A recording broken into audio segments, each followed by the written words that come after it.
विश्वर सर्वबृहत मुद्रण एवं यांत्रिक प्रदर्शनी जर्मनी रे ड्रुपा 28 मे रु 7 जून मध्य अनुष्ठित हो सारी। एही वर्ष भारतर प्रतिभावान इंजीनियर अछंती जो माने जर्मनी रे भारतर प्रतिनिधित्व करथिले एवं जने युव इंजीनियर भुवनेश्वर विश्व प्रताप सिंह जे कि भारतर बृहत्तम प्रिंटिंग कंपनी कनिका मिनोलेटार पूर्व विभाग रे परिचालक थिले। ड्रुपा हेउछि विश्वर सर्वबृहत मुद्रण उपकरण प्रदर्शनी प्रति 4 वर्ष जर्मनी मेसे ड्यूसेलडर्फ द्वारा आयोजित होइथे।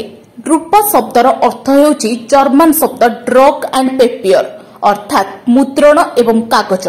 प्राय 2000 शिल्प विशेषज्ञ एवं कंपनी साधारणतः एही एक्सपोरे समग्र विश्वरु 3 लक्षरू अधिक परिदर्शकों सहित उपस्थित रहिथिले।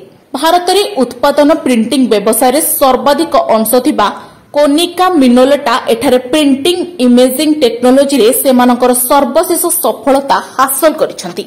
Bureau report PPL Odia.